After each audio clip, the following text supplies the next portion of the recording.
तो चलिए स्वागत है आप सभी का। और रिवीजन में चल रहा हमारा कौन सा चैप्टर 2 कक्षा 10वीं और चैप्टर का नाम क्या है बहुपद। तो जैसे ही हम इस चैप्टर को खोलते हैं तो सबसे पहला पॉइंट आता है इसमें हमारा बहुपद की घात। और ये पॉइंट इतना इम्पोर्टेंट है कि यहाँ से एक ना एक प्रश्न आपका परीक्षा में बन ही जाता है।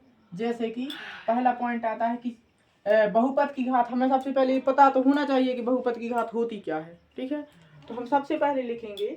अब देखो पूरा बोल बोल के मतलब बोर्ड पर नहीं लिख रहा है, हम बोलते जा रहे हैं। अगर नोट करना चाहें तो वहां से कर लेना वीडियो में से। सबसे पहला पॉइंट है बहुपद की घात क्या है। तो इसको हम लिखेंगे किसी बहुपद में उपस्थित चर पद की अधिकतम घात को क्या कहते हैं, बहुपद की घात कहते हैं। अब जैसे एग्जाम्पल के द्वारा समझिए आप।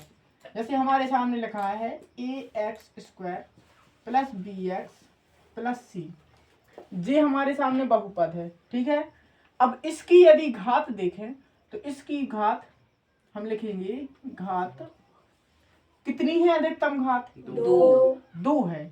अब एक बात आती है कि चर क्या होता है। तो चर इसमें जो x है ये चर होता है, इसका मान बदलता रहता है। ठीक है, कभी इसका मान 5 आ जाता है, कभी 3 आ जाता है, कभी 7 आ जाता है। जिसका मान बदलता रहे वो क्या कहलाता है, चर। और जिसका मान बदलता नहीं है वो कहलाता है चर। तो इसकी घात कितनी है, 2 है। इसके बाद आप एक दूसरा देखिए। जैसे हमने लिख दिया 4x की घात 5 प्लस 3x। तो इसमें बताइए बहुपद की घात कितनी है, 5। इसमें बहुपद की घात है, बहुपद की घात कितनी है, 5। ठीक है, तो जो भी चर है उसकी अधिकतम घात को क्या बोलेंगे हम, बहुपद की घात। ठीक, अब अगले जो पॉइंट आ रहे हैं हमारे इसमें वो आ रहा है, सबसे पहला पॉइंट है रैखिक बहुपद का, कि रैखिक बहुपद क्या होता है। रैखिक बहुपद, तो रैखिक बहुपद क्या होता है बताओ कोई। घात के आधार पर ही पहचानेंगे रैखिक बहुपद है कि द्विघात है कि त्रिघात है। तो हम लिखेंगे रैखिक बहुपद में ऐसा बहुपद जिसकी घात जिसकी अधिकतम घात कितनी हो, 1 हो। जैसे इसके एग्जाम्पल देखिए ax प्लस b। तो इसकी घात कितनी है, 1 ही तो है। दूसरा देखें 5x प्लस 4, इसकी घात कितनी है, 1 है। 2x प्लस 2, इसकी घात कितनी है, इसकी घात भी 1 ही है। तो जी कौन सा बहुपद हो गया हमारा, रैखिक बहुपद। ठीक है, आपको कहीं भी बहुपद मिल जाए जिसकी, आपको ये मत पूछना कि इसकी घात कहाँ है।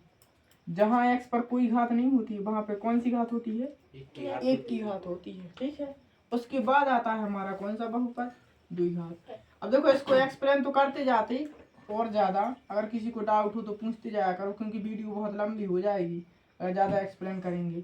उसके बाद आता है द्विघात बहुपद। तो कुछ नहीं है, इसका भी सीधा कॉन्सेप्ट है, ऐसा बहुपद जिसकी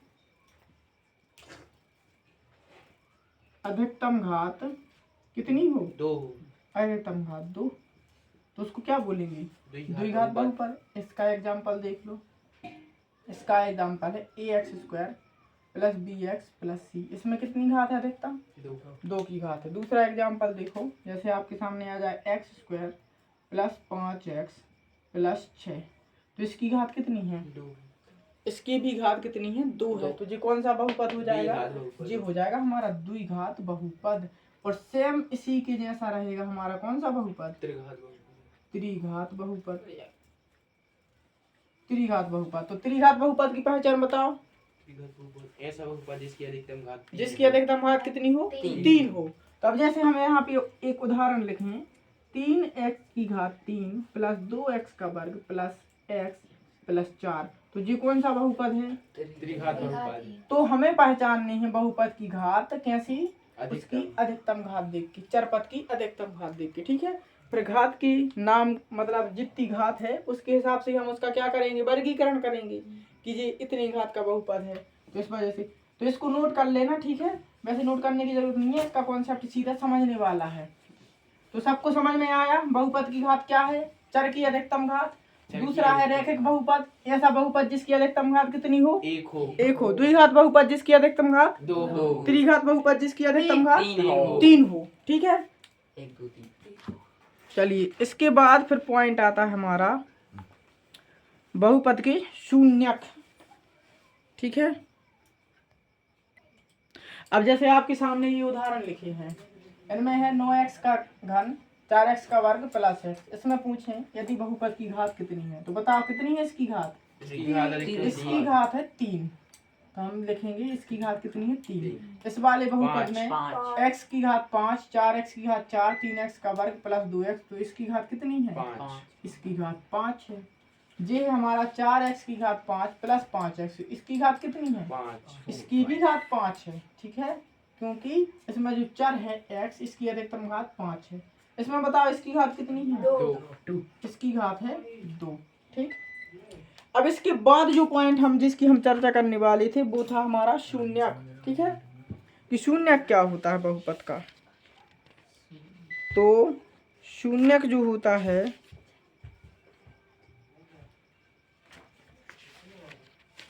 शून्यक में जैसे आपके सामने ये बहुपद है। ठीक है, तो जब हम इसको हल करेंगे तो x का कुछ मान तो आएगा।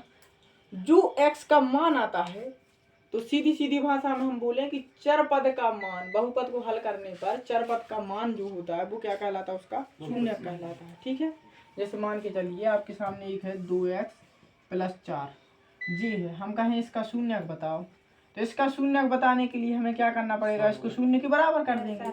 2x प्लस 4 बराबर में 0, तो जी हो जाएगा 2x, 4 उस तरफ जाएगा, काय का हो जाएगा ऋण का, x बराबर हो जाएगा ऋण 4 बटे में 2, और 2 दूनी 4, तो आ जाएगा x बराबर ऋण 2। मतलब इसका शून्यक क्या हो गया? ऋण 2।